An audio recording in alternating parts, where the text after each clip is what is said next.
Daniel nunca foi do tipo supersticioso. Para ele, tudo tinha explicação lógica, até o dia em que decidiu comprar um relógio antigo em uma pequena loja de objetos usados, escondida em uma rua quase esquecida da cidade.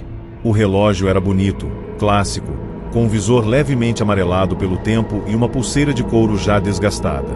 O vendedor, um senhor de olhar estranho, hesitou por alguns segundos antes de finalizar a venda, como se quisesse dizer algo, mas desistisse no último instante. Daniel ignorou. Pagou barato, barato demais. E foi só quando já estava saindo que o homem soltou uma frase que ecoaria na cabeça dele depois: ele sempre volta para o mesmo horário. Daniel riu, achando que era só uma tentativa estranha de parecer misterioso. Ele não fazia ideia de que aquilo não era uma piada. Era um aviso. Na primeira noite com o relógio, tudo parecia normal. Daniel ajustou o horário corretamente e colocou no pulso antes de dormir. Mas ao acordar, algo estava errado. O relógio marcava exatamente 7 minutos a menos. Ele pensou que poderia ter mexido sem querer, ou que o mecanismo era antigo demais para funcionar direito. Ajustou novamente e seguiu o dia. Só que aquilo se repetiu. No dia seguinte, e no outro, e no outro. Sempre os mesmos 7 minutos. Não importava o que ele fizesse, o relógio voltava para aquele atraso específico. Aquilo começou a incomodar. Não era só um defeito comum, era preciso demais. Como se tivesse sido programado para aquilo. E foi aí que Daniel começou a sentir algo estranho. Uma leve inquietação, como se estivesse sendo observado sempre que olhava para o relógio. Na terceira noite, Daniel acordou com um som. Um tic-tac alto, pesado, completamente diferente do som normal do relógio. Era mais lento, mais grave, quase como um coração batendo fora de ritmo. Ele abriu os olhos no escuro e ficou imóvel, tentando entender de onde vinha aquele barulho. Foi quando percebeu, o som vinha do próprio pulso. O relógio parecia vibrar, como se estivesse vivo. Com o coração acelerado, ele levou o braço até o rosto e tentou enxergar o visor na escuridão. E foi nesse momento que o som parou. De repente, silêncio total. Mas algo estava errado, muito errado. Porque mesmo sem luz, ele conseguia ver claramente os ponteiros, girando sozinhos, indo para trás. Assustado, Daniel levantou rapidamente e acendeu a luz. O relógio voltou ao normal, como se nada tivesse acontecido. Os ponteiros parados, silenciosos. Ele tentou se convencer de que tinha sido só um sonho, um efeito do cansaço. Mas quando olhou com mais atenção, percebeu algo que fez seu estômago revirar. O horário marcado não existia. Não fazia sentido. Era como se os números estivessem fora de ordem, formando uma sequência impossível. Confuso, ele aproximou o rosto do vidro, tentando entender aquilo. E foi nesse instante que viu. No reflexo, atrás dele, havia uma figura. Parada. Imóvel. Observando o ponto, Daniel se virou na mesma hora. Mas não havia ninguém. O quarto estava vazio. A porta fechada. As janelas trancadas. Ele sentiu o corpo inteiro gelar. Voltou a olhar lentamente para o relógio, com medo do que poderia ver dessa vez. E lá estava novamente, no reflexo, a mesma figura. Um homem, alto, magro, com o rosto parcialmente coberto por sombras. Mas havia algo impossível de ignorar. O braço dele estava esticado, apontando diretamente para o relógio no pulso de Daniel. E então, o relógio começou a emitir aquele som novamente. Mais alto, mais intenso, como se estivesse marcando uma contagem regressiva. E dentro da cabeça de Daniel, uma voz sussurrou: "Você já está atrasado." Desesperado, Daniel tentou arrancar o relógio do pulso, mas não conseguiu. A pulseira parecia presa, como se tivesse se fundido a pele. Ele puxava, forçava, mas quanto mais tentava tirar, mais sentia uma dor aguda, como se estivesse arrancando algo vivo. O tic-tac aumentava, mais rápido agora, mais agressivo. E então, o relógio parou. Silêncio absoluto. Daniel congelou. E nesse silêncio, ele ouviu passos. Lentos, pesados, vindo de trás dele. Só que dessa vez, não era um reflexo. Era real. Ele sentiu uma respiração fria encostar no seu ouvido, e a mesma voz sussurrou, agora claramente, agora chegou a hora certa. No dia seguinte, o apartamento foi encontrado vazio. Nenhum sinal de Daniel. Apenas o relógio, deixado sobre a mesa, funcionando perfeitamente, marcando exatamente 7 minutos de atraso.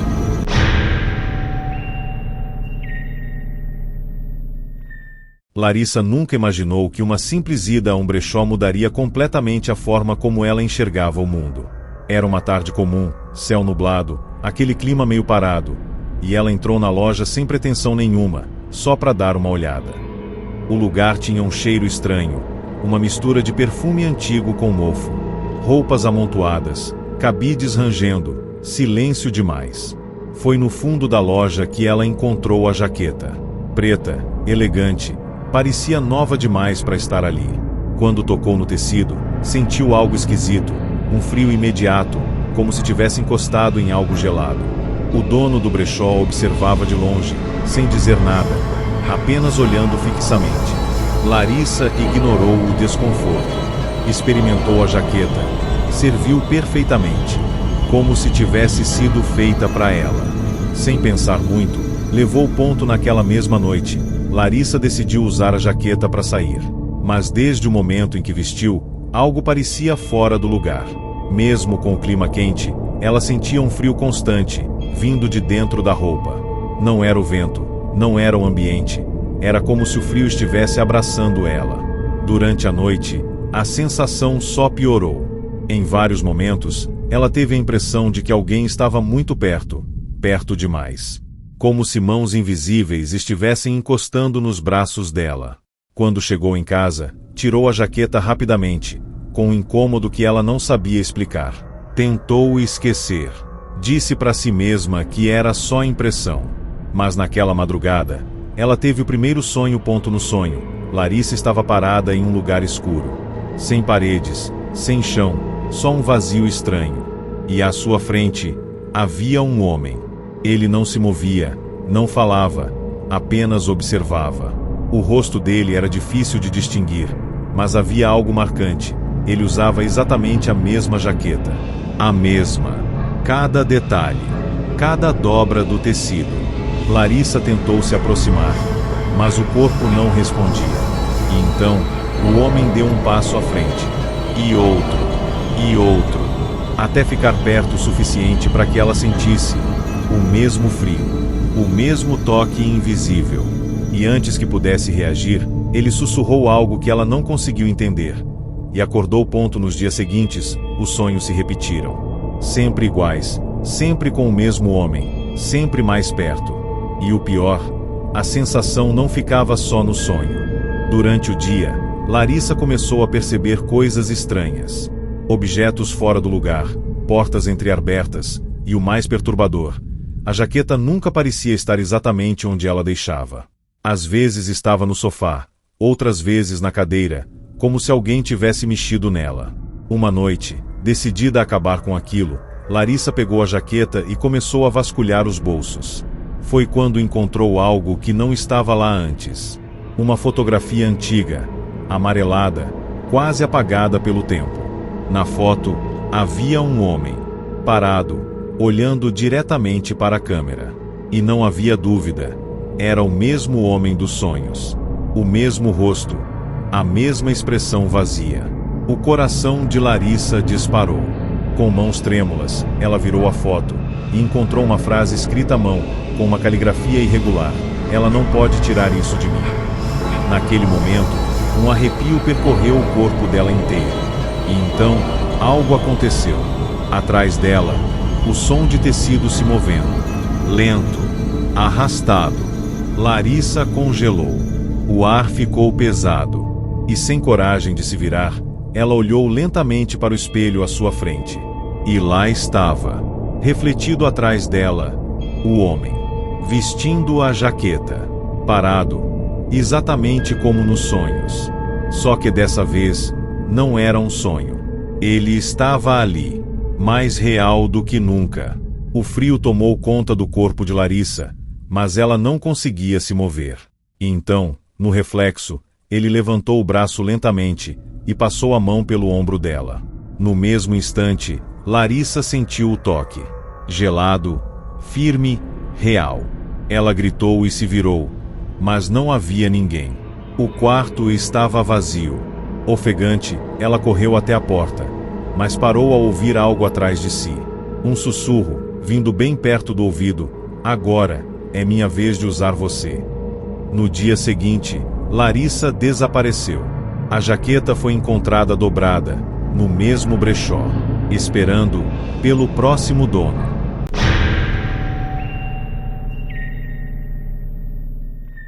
Renata sempre achou exagero quando falavam que objetos antigos podiam carregar algo além de história. Para ela, eram só coisas velhas, com valor sentimental, no máximo. Foi por isso que não hesitou quando herdou um espelho antigo da avó. A peça era linda, moldura de madeira escura, detalhes entalhados à mão, algo que claramente não se fazia mais hoje em dia. A avó havia falecido há poucos dias, e a família evitava falar sobre os últimos momentos dela. Diziam apenas que, nos dias finais, ela passava horas encarando aquele espelho, conversando sozinha. Renata não deu importância. Levou o objeto para casa e colocou no quarto. No começo, tudo parecia absolutamente normal. Silêncio, rotina, nada fora do lugar. Até que, aos poucos, pequenas coisas começaram a acontecer. Tudo começou de forma quase imperceptível. Renata tinha a sensação de que o reflexo dela demorava um pouco mais para acompanhar seus movimentos. Era sutil, um detalhe que podia facilmente ser ignorado. Mas com o passar dos dias, aquilo ficou mais evidente. Às vezes, ela mexia a cabeça, e o reflexo parecia atrasar por um segundo, como se estivesse reagindo, e não copiando. Ela tentou se convencer de que era só impressão, cansaço, efeito de luz. Mas no fundo, algo dizia que não era. Uma noite, decidida a acabar com aquela dúvida, Renata resolveu testar. Ficou parada na frente do espelho, encarando o próprio reflexo, respirando fundo, esperando. E então, ela levantou lentamente o braço direito. Reflexo não acompanhou. Por um segundo inteiro, ele ficou parado, olhando diretamente para ela. Enquanto o braço de Renata estava levantado, o do reflexo continuava abaixado. O coração dela disparou na mesma hora. O ar pareceu sumir. E então, lentamente, o reflexo levantou o braço também. Mas não no mesmo ritmo. Não como um espelho faria. Foi um movimento próprio, independente, quase consciente. Renata deu um passo para trás, assustada, e o reflexo sorriu. Só que ela não estava sorrindo. Foi nesse instante que ela ouviu algo. Uma voz baixa, distorcida, vindo de dentro do espelho. Finalmente, você percebeu. A partir daquela noite, as coisas pioraram. O espelho deixou de ser apenas um objeto e passou a ser uma presença constante. Renata evitava olhar diretamente para ele, mas sentia, o tempo todo, que algo observava de volta. Às vezes, mesmo sem estar na frente do espelho, ela tinha a sensação de que seu reflexo ainda estava lá, sozinho, olhando. Em uma madrugada, acordou com um barulho no quarto. Um leve toque, como unhas batendo no vidro. Toque, toque, toque, ritmado, insistente. Com medo, virou lentamente a cabeça na direção do espelho. E o que viu, fez seu corpo inteiro travar. O reflexo estava lá, mas ela, não no lugar onde deveria estar o reflexo de Renata, havia apenas o quarto vazio. A cama, a porta, tudo refletido perfeitamente. Menos ela. O desespero tomou conta. Ela levantou rapidamente, tentando fugir dali, mas algo a fez parar. Um movimento. Dentro do espelho. E então, lentamente, a imagem dela apareceu. Mas não como antes. Dessa vez, o reflexo estava diferente. A expressão, vazia. Os olhos, fundos, escuros. E o pior, ele não estava imitando Renata. Estava se movendo sozinho, aproximando-se do vidro, como se estivesse do outro lado, tentando atravessar. E então, colocou a mão contra o espelho. Renata recuou, apavorada, mas era tarde demais. A superfície do espelho começou a ondular, como água sendo tocada. E de dentro dele, a mão saiu. Fria, pálida, idêntica à dela, mas não era dela. A criatura puxou com força, e em um segundo, Renata foi arrastada para dentro do espelho. O quarto ficou em silêncio. Tudo voltou ao normal. Dias depois, a família entrou no quarto e encontrou o espelho no mesmo lugar, intacto. Mas havia algo diferente. No reflexo, Renata estava lá, parada, olhando. E quando alguém se aproximava, ela fazia algo que ninguém conseguia explicar. Ela levantava a mão e batia no vidro, pedindo para sair. Vitor nunca deu muita importância para objetos de família. Para ele, eram apenas lembranças, coisas guardadas por apego emocional, nada além disso. Mas tudo mudou no dia em que recebeu um anel que havia pertencido ao seu tio, falecido de forma repentina poucos meses antes. A entrega foi silenciosa, quase desconfortável. Ninguém explicou muito, apenas disseram que o tio queria que aquele anel ficasse com ele. A peça era pesada, feita de um metal escuro, com um símbolo estranho entalhado na parte superior. Não era bonito, mas chamava a atenção. Vitor hesitou por alguns segundos antes de colocar no dedo, e no instante em que fez isso, sentiu algo estranho. Não dor, não exatamente. Era mais como uma pressão, como se o anel tivesse se ajustado, apertando levemente, como se reconhecesse quem usava ponto nos primeiros dias. Nada aconteceu. Ou pelo menos, nada que Vitor percebesse de imediato. Mas as pessoas ao redor começaram a notar mudanças. Ele estava mais irritado, mais impulsivo, reagindo de forma agressiva a coisas pequenas. Vitor não entendia o motivo. Para ele, tudo parecia normal. Mas havia algo que ele não conseguia ignorar: lapsos de memória. Momentos inteiros simplesmente desapareciam. Ele acordava em lugares diferentes, sem lembrar como chegou ali. Uma noite, acordou no meio da rua, com as mãos sujas e o coração disparado. Outra vez, se viu no banheiro de casa, encarando o espelho por minutos, sem saber há quanto tempo estava ali. E sempre com o anel no dedo. As coisas ficaram ainda mais estranhas quando Vitor começou a ouvir vozes. Não eram claras, eram sussurros, baixos, constantes, como se alguém estivesse falando de dentro da própria cabeça dele. No começo, ele ignorou.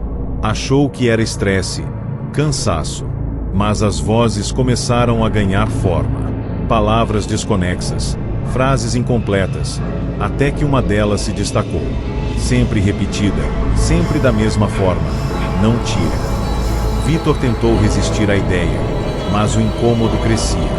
O anel parecia mais pesado a cada dia, como se estivesse puxando o dedo para baixo. E então, numa madrugada silenciosa, ele decidiu tirar. Vitor puxou o anel com força, e no momento em que conseguiu removê-lo, algo aconteceu. Um alívio imediato, como se um peso tivesse sido retirado do corpo dele. Ele respirou fundo, finalmente sentindo clareza. Mas essa sensação durou poucos segundos, porque logo em seguida, veio o frio. Um frio intenso, repentino, que percorreu todo o corpo. E então, a voz voltou. Mas dessa vez, não era um sussurro distante. Era clara, direta. Dentro da mente dele: você não vai me abandonar de novo. O pânico tomou conta. Vitor olhou para o anel em sua mão, e teve a certeza de que aquilo não era só um objeto. Desesperado, ele decidiu se livrar daquilo. Saiu de casa no meio da noite, caminhou até uma ponte próxima, e sem pensar duas vezes, jogou o anel no rio. Observou enquanto ele desaparecia na água escura, sentindo um alívio imediato. Dessa vez, parecia definitivo. Ele voltou para casa, exausto, e caiu na cama. Mas ao acordar na manhã seguinte, algo estava errado. O corpo pesado, a mente confusa, e uma sensação familiar voltando. Lentamente, ele levantou a mão, e o coração parou por um instante. O anel estava lá, no dedo dele, exatamente como antes. Sem nenhum sinal de que havia sido removido. A partir daquele dia, Vitor nunca mais foi o mesmo. Os lapsos de memória se tornaram mais frequentes, mais longos, mais perigosos. As vozes não paravam mais. E havia momentos em que ele simplesmente deixava de ser ele. Testemunhas diziam que ele mudava completamente. O olhar, a postura, até a forma de falar. Como se outra pessoa estivesse ali. E talvez estivesse. Porque, certa noite, um vizinho ouviu Vitor conversando sozinho. Mas não era uma conversa comum. Era como se duas pessoas estivessem discutindo, usando a mesma voz. No dia seguinte, Vitor desapareceu. Nenhum sinal, nenhuma pista. Apenas o anel, encontrado sobre a mesa da casa. E dessa vez, havia algo novo entalhado nele. Um nome. O nome de Vitor.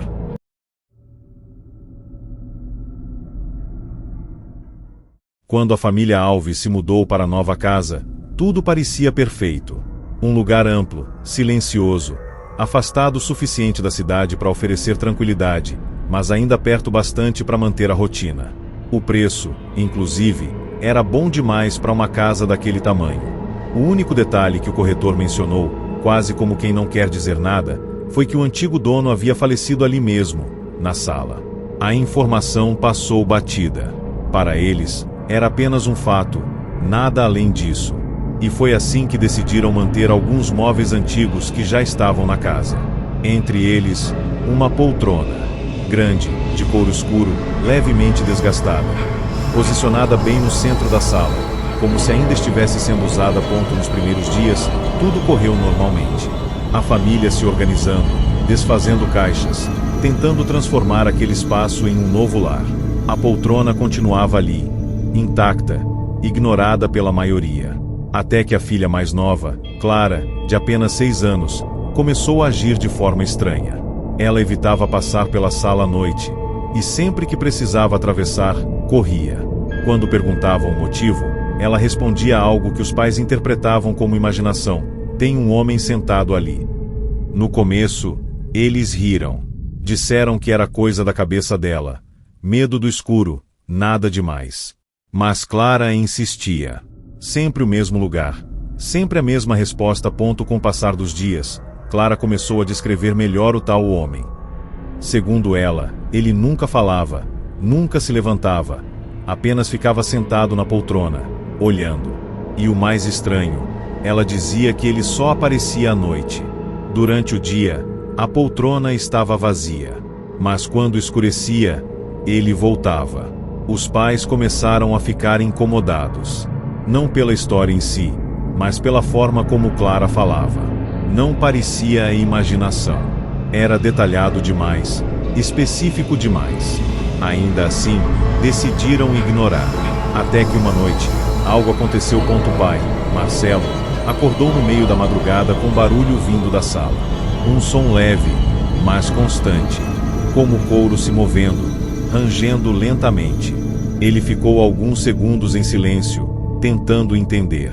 Pensou que pudesse ser o vento, ou algum móvel se ajustando. Mas o som continuava. Decidiu levantar. Caminhou devagar pelo corredor escuro, sentindo um desconforto crescente. Quando chegou na sala, parou. A poltrona estava se movendo. Lentamente. Para frente e para trás, como se alguém estivesse sentado ali, se balançando. Marcelo congelou. O coração disparado, a respiração presa. Ele tentou racionalizar, tentou encontrar qualquer explicação lógica. Mas então, o movimento parou. De repente, silêncio absoluto. Marcelo deu um passo à frente, e nesse momento, sentiu algo. Uma presença. Forte, pesada, exatamente na frente da poltrona. E então, aconteceu. A marca no couro, afundada, como se alguém ainda estivesse sentado, começou a se desfazer lentamente. Como se aquilo estivesse levantando. Marcelo não conseguiu reagir. Ele apenas ficou ali, parado, enquanto sentia algo passando ao lado dele. Um arrepio percorreu todo o corpo, seguido de uma sensação clara, de alguém muito próximo. Na manhã seguinte, Marcelo tentou ignorar o que viu. Não contou para a esposa, nem para a filha, mas algo dentro dele sabia. Aquilo era real. Decidiu que iria se livrar da poltrona. Ainda naquele dia, chamou alguém para retirá-la da casa. Quando os homens chegaram, perguntaram se havia algo de errado com o móvel. Marcelo hesitou, mas respondeu que não. Apenas não queria mais aquilo ali. A poltrona foi levada, e a casa voltou ao silêncio. Mas naquela mesma noite, Clara apareceu no quarto dos pais, pálida, tremendo, e disse algo que fez o sangue de Marcelo gelar. Ele ficou bravo. Agora não tem mais onde sentar. Ele disse que vai usar o sofá.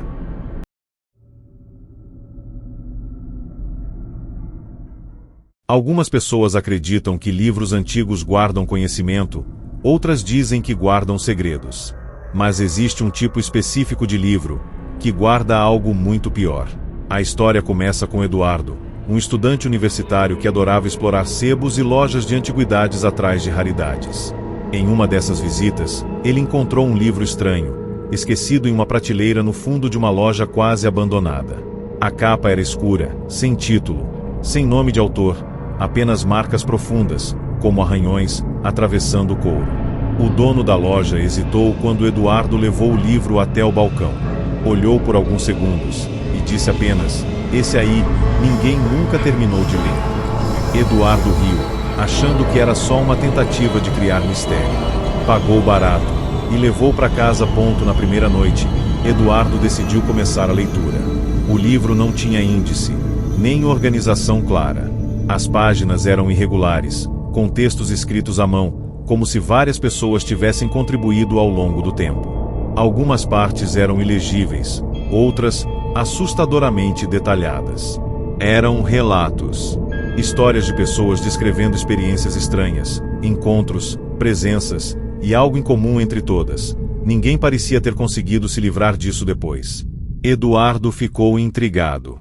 Aquilo era perturbador, mas ao mesmo tempo, hipnotizante. Ele continuou lendo por horas, até que percebeu algo estranho. Algumas páginas pareciam novas demais, como se tivessem sido escritas recentemente. Curioso, ele começou a prestar mais atenção nos textos. Foi quando notou algo que fez seu corpo inteiro arrepiar. Uma das histórias mencionava detalhes muito específicos, que só faziam sentido para ele. Lugares que ele conhecia, situações que ele já viveu, até pensamentos que nunca tinha contado para ninguém. Aquilo não fazia sentido. Ele fechou o livro na mesma hora, tentando se convencer de que era coincidência. Mas havia uma sensação crescente de que aquilo não era apenas um livro. Naquela noite, Eduardo teve dificuldade para dormir. E quando finalmente conseguiu, teve um sonho. No sonho, ele estava sentado, exatamente onde estava lendo o livro. Tudo parecia igual, cada detalhe do quarto. Exceto por uma coisa. O livro estava aberto, sozinho, e as páginas estavam virando lentamente, uma por uma, como se algo invisível estivesse lendo. Eduardo tentou se mover, mas não conseguia. Estava preso, assistindo. Até que as páginas pararam. E ali, no meio do livro, havia uma página em branco. Por alguns segundos, nada aconteceu. Até que, lentamente, palavras começaram a surgir, como se estivessem sendo escritas naquele exato momento. Eduardo tentou ler, mas antes que pudesse entender, acordou. Ofegante, ele olhou imediatamente para a mesa onde havia deixado o livro. E lá estava, aberto, na mesma página que ele viu no sonho. O coração disparou. Com mãos trêmulas, ele se aproximou e olhou. A página já não estava em branco. Havia um texto, um relato. E conforme ele lia, o desespero aumentava, porque a história era sobre ele. Cada detalhe, cada ação, exatamente como havia acontecido até aquele momento. E o pior, o texto não parava. As palavras continuavam surgindo, na frente dele, descrevendo o que ele estava fazendo, o que ele estava pensando. E então, surgiu uma nova linha. Ele percebe tarde demais que não está lendo o livro. Ele está sendo escrito por ele. Desesperado, Eduardo tentou fechar o livro, mas não conseguiu. As mãos não obedeciam. O corpo travou. E as palavras continuavam aparecendo, mais rápidas agora, mais intensas. Até que uma frase surgiu, diferente das outras. Agora, termine. O silêncio tomou conta do quarto. Eduardo sentiu algo atrás dele, uma presença pesada, próxima demais. E então, a última linha começou a se formar. Ele se vira, e finalmente vê quem escreveu tudo isso. Na manhã seguinte, o apartamento foi encontrado vazio. Nenhum sinal de Eduardo. Apenas o livro, fechado, sobre a mesa. E dessa vez, havia um título gravado na capa. Algo que não estava antes. História 7.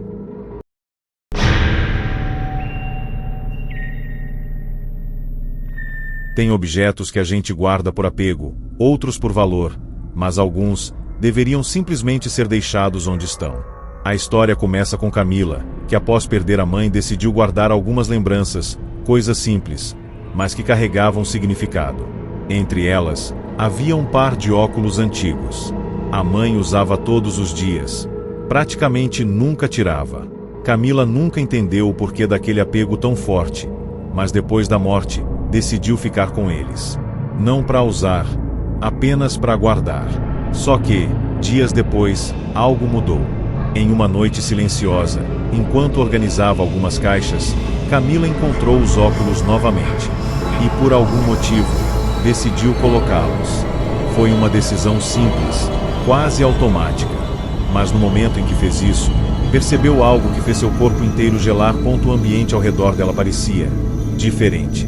A casa era a mesma, os móveis, as paredes, tudo no lugar. Mas havia algo a mais. Sombras. Não sombras comuns, mas formas distorcidas, se movendo lentamente pelos cantos da casa. Camila tirou os óculos imediatamente, e tudo voltou ao normal. Assustada, ficou alguns segundos parada, tentando entender o que tinha acabado de ver.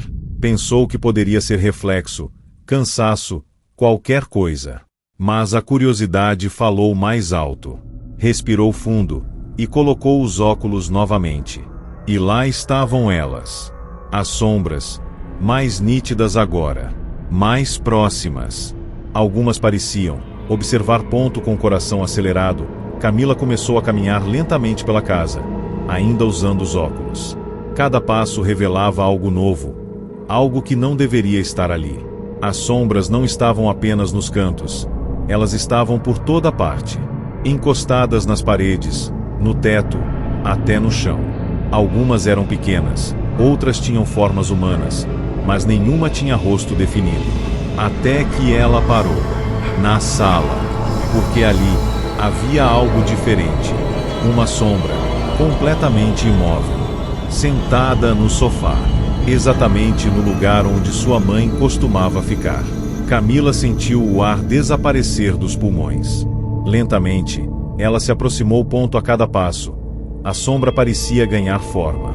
Não mais apenas um contorno, mas detalhes. Um corpo, uma postura, e então, um rosto. Ou pelo menos, algo que se aproximava disso. Camila parou a poucos metros, incapaz de se mover. E então, a figura virou lentamente a cabeça na direção dela. O frio tomou conta do ambiente. E uma sensação impossível de ignorar surgiu. Reconhecimento. Aquilo era sua mãe. Ou algo tentando ser. Com um movimento lento, a figura levantou o braço e fez um gesto simples, chamando. Como se pedisse para Camila se aproximar mais. E naquele momento, uma voz ecoou, não no ambiente, mas dentro da mente dela. Agora você consegue me ver. Desespero tomou conta, mas ao mesmo tempo, havia algo mais. Uma sensação estranha, quase como uma vontade de ficar, de não tirar os óculos. Como se aquilo fosse importante, necessário. Camila tentou resistir, mas seus braços pareciam pesados. O corpo, lento. A figura no sofá começou a se levantar, cada movimento acompanhado por um som estranho, como algo se arrastando no chão. E então, as outras sombras começaram a se aproximar, de todos os lados, lentamente, cercando. Camila tentou tirar os óculos, mas não conseguiu. Era como se eles estivessem presos ao rosto. E a voz voltou, mais forte agora. Você abriu. Agora precisa ficar ponto na manhã seguinte. A casa estava em silêncio. Nenhum sinal de Camila. Os familiares entraram, chamaram por ela, mas nada. Até que encontraram os óculos, caídos no chão da sala. Sozinhos. Quando um dos parentes, sem saber de nada, decidiu pegá-los, algo estranho aconteceu. Por um segundo, muito rápido, ele viu sombras por toda parte. E no meio delas, uma figura nova, parada, observando. Era a Camila, com o olhar vazio, perdida entre as outras. E então, ela fez um movimento lento, levantando o braço, chamando, exatamente como sua mãe havia feito antes.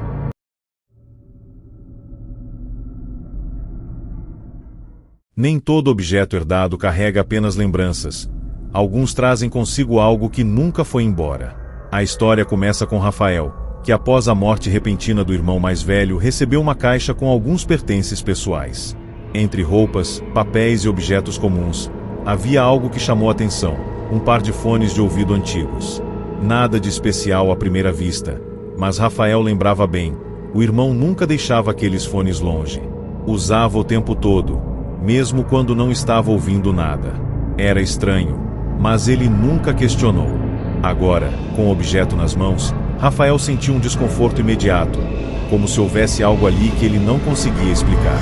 Ainda assim, decidiu ficar com os fones ponto na primeira noite. Movido pela curiosidade, Rafael resolveu testar. Conectou os fones no celular, escolheu uma música qualquer e deu play. O som saiu normal, limpo, sem problemas. Mas havia algo diferente.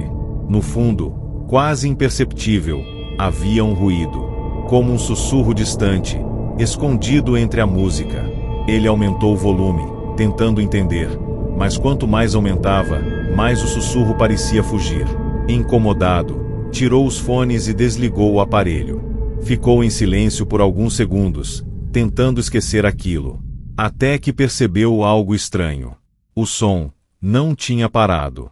O sussurro ainda estava ali. Confuso, Rafael colocou os fones novamente, mas dessa vez, sem ligar nada. E foi aí que o medo começou de verdade.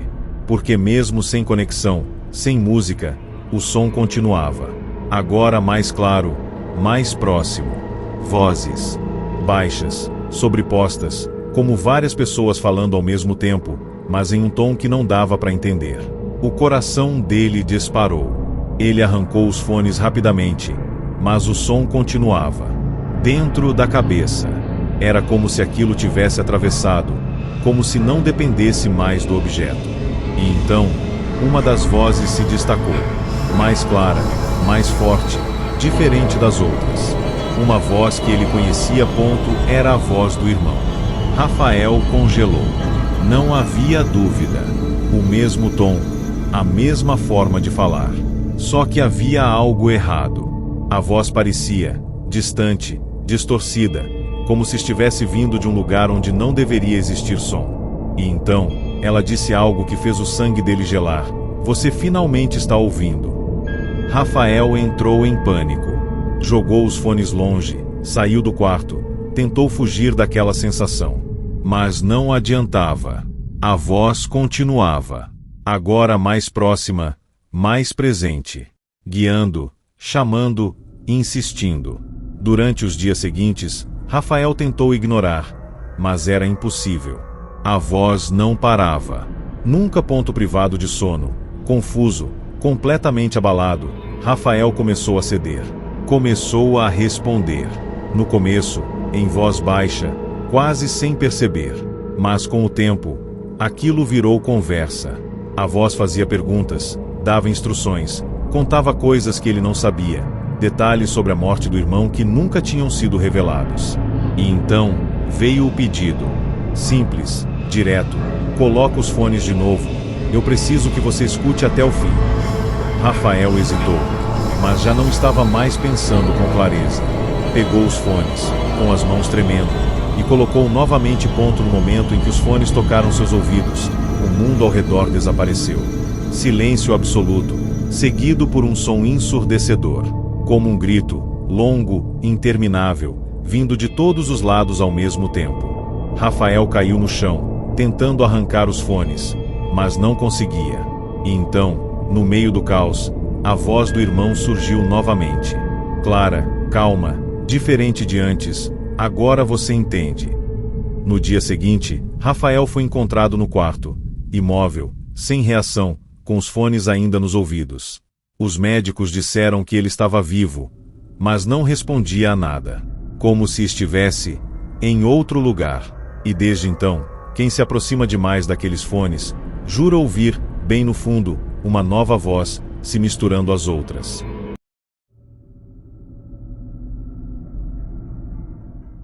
Tem objetos que parecem inofensivos, até demais.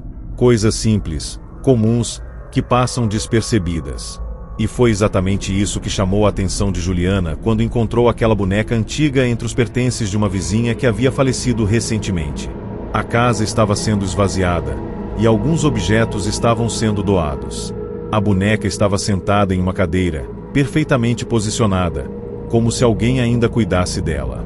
Era bonita, olhos de vidro, vestido antigo bem conservado, mas havia algo estranho. O olhar, fixo demais, real demais.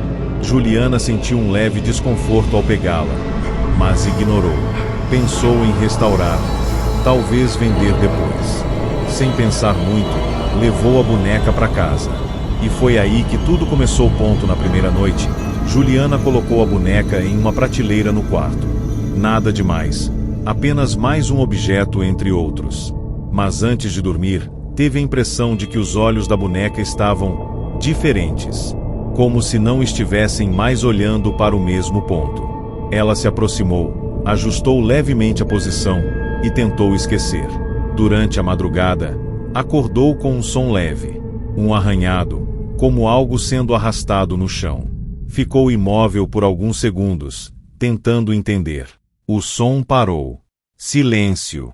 Mas havia algo errado. Ela sentia que não estava sozinha. Lentamente, virou a cabeça na direção da prateleira. E o coração disparou. A boneca não estava mais lá. O desespero tomou conta. Juliana levantou rapidamente, acendeu a luz e começou a procurar pelo quarto. A boneca estava no chão, perto da cama, caída de lado, como se tivesse sido empurrada. Ela tentou encontrar uma explicação lógica. Talvez tivesse colocado mal posicionada. Talvez tivesse caído sozinha. Respirou fundo, pegou a boneca e colocou de volta no lugar. Dessa vez, certificou-se de que estava firme. Voltou para a cama, mas o sono não veio. Ficou encarando a prateleira por minutos, até que, sem perceber, acabou dormindo. E então, sonhou. No sonho, ela estava no mesmo quarto. Tudo igual, exceto pela boneca, que agora estava em pé, no meio do quarto, olhando diretamente para ela. Juliana tentou se mover, mas o corpo não respondia. A boneca começou a caminhar. Passos lentos, rígidos, acompanhados por um som seco, como articulações duras se movendo, até parar ao lado da cama. E então, inclinou levemente a cabeça, como se estivesse analisando. Por alguns segundos, nada aconteceu, até que a boca da boneca se abriu, lentamente, de forma antinatural, e uma voz saiu, baixa, arrastada, mas clara. Agora eu posso sair daqui. Juliana acordou em um salto, suando, com o coração acelerado.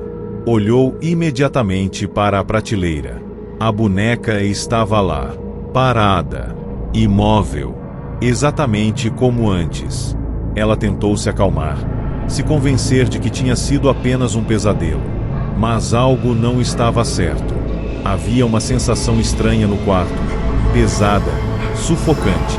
E então, ela ouviu um sussurro, muito baixo, quase imperceptível, vindo de trás dela. Eu não quero mais ficar sozinha. Juliana congelou. Lentamente, Virou a cabeça. E lá estava a boneca. Muito mais perto do que deveria estar. Sentada na beira da cama. Na manhã seguinte, Juliana desapareceu sem deixar rastros. A polícia encontrou o apartamento intacto, sem sinais de luta, sem qualquer explicação. Apenas um detalhe chamou a atenção. A boneca não estava mais lá. Dias depois, durante a limpeza de outro apartamento, em outro bairro, um trabalhador encontrou algo curioso entre objetos antigos deixados por um antigo morador. Uma boneca, sentada, perfeitamente posicionada em uma cadeira, com o vestido arrumado e os olhos de vidro fixos na porta, esperando, como se soubesse que alguém iria levá-la embora novamente.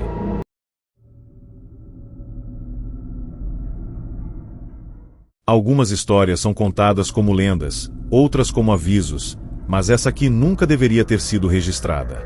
Porque, diferente das outras, essa não terminou. Ela continua. E começa com um homem chamado Henrique, um radialista que trabalhava no turno da madrugada, sozinho, sempre sozinho. A rádio ficava em um prédio antigo, afastado do centro, onde quase ninguém passava a noite. Henrique estava acostumado com o silêncio, com o vazio, com as horas lentas que pareciam não acabar. Para ele, aquilo era rotina. Até que começaram as ligações. No início, eram chamadas comuns, ouvintes insônia, pedidos de música, nada fora do normal. Mas uma ligação mudou tudo. A primeira vez foi estranha, mas não assustadora. O telefone tocou. Henrique atendeu e ninguém respondeu. Apenas silêncio. Ele achou que fosse falha na linha. Desligou e seguiu o programa. Mas poucos minutos depois, o telefone tocou novamente. Ele atendeu e, dessa vez, ouviu algo. Não era uma voz clara, era um sussurro, distante, como se viesse de muito longe ou de muito fundo. Henrique tentou entender, pediu para a pessoa repetir, mas o som continuava confuso. Até que, no meio daquele ruído, uma palavra ficou clara. Um nome. Não era o nome dele, não era de nenhum ouvinte conhecido, era um nome específico. Um nome que ele nunca tinha ouvido antes. E então, a ligação caiu. Nos dias seguintes, aquilo se repetiu. Sempre no mesmo horário, sempre da mesma forma. A ligação vinha, o silêncio, o sussurro e o mesmo nome sendo dito. Henrique começou a anotar, por curiosidade. Tentou pesquisar, mas não encontrou nada. Nenhuma referência, nenhum significado. Era como se aquele nome não existisse. Até que uma noite, ele decidiu fazer algo diferente. Quando a ligação veio, ele não apenas ouviu, ele respondeu. Repetiu o nome, em voz alta, ao vivo, durante a transmissão. Foi um impulso, uma curiosidade momentânea. Mas no exato momento em que ele disse, tudo mudou. O som da rádio falhou. Um ruído alto, distorcido, tomou conta da transmissão. As luzes piscaram, e por alguns segundos, tudo ficou fora do controle. Henrique tentou manter a calma, achando que era apenas um problema técnico. Mas então, ele ouviu. Não pelos fones, não pela linha telefônica, mas dentro do estúdio.